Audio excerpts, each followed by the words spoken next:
tiga pilar Sumetronomics, pemerataan pembangunan, stabilitas, dan kecepatan pertumbuhan yang tinggi. Yang dua itu adalah sebetulnya didukung oleh MBG. Jadi saya nggak pernah kritik MBG, saya pikir bagus, tapi jalankan secara optimal. Iya. Itu yang dimau Presiden. Cara optimalnya seperti apa? Karena semua orang percaya bahwa MBG itu penting, cuman caranya itu menurut... Kalau saya nggak punya akses. Kalau saya bilang aja, maksudnya ini dari segi... saya hanya bisa ngancam gini, saya ngomong ke dia, belanjain tepat waktu Pak. Kalau apa nggak belanjain tepat waktu, nggak tepat sasaran, saya ambil uangnya.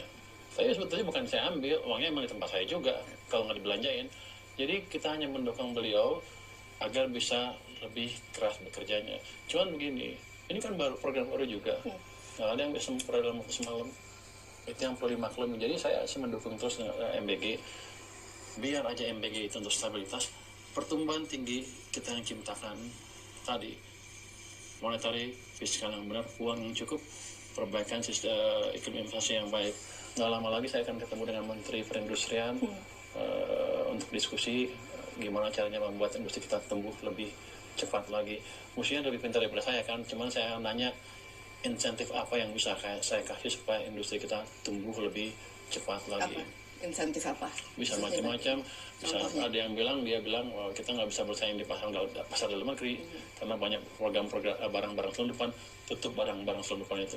Saya akan kerjakan dengan beliau. Nanti saya akan tanya, yang mana sih yang ini yang masuk, siapa pemainnya, siapa tahu dia punya pemainnya. Saya nggak usah pusing-pusing. Kayak gitu. Nanti tanya juga,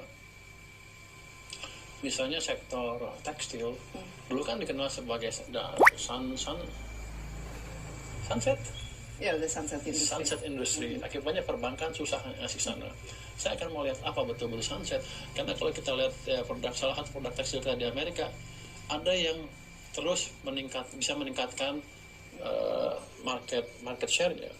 Jadi kita punya daya saing juga. Cuman kalau kita dicek di sini cost of capitalnya, susah juga industri itu untuk tumbuh. Saya akan lihat kalau kita bisa dukung, yang mana yang bisa dukung. Nanti sepatu juga kita yang lihat. mana kira-kira sektor mana khususnya yang besar-besar? Tekstil saya nggak tahu. Tekstil ada golongan HS-nya, tapi saya lupa. Ada yang tuh tumbuhnya ada 5. Tadinya market saya cuma 5, naik 6,5 terus naik dari tahun ke tahun. Ngalahin yang Cina malah. Jadi ada sektor tertentu yang kita unggul. Sepatu juga banyak pindah ke Vietnam dan lain-lain karena katanya bisnis iklim di sini kurang bagus segala macam. Kan saya tanya nanti ke industri itu, ada apa yang saya bisa bantu, saya bantu. Apa iya impor barang bakunya kemahalan atau ditarifin? Atau mungkin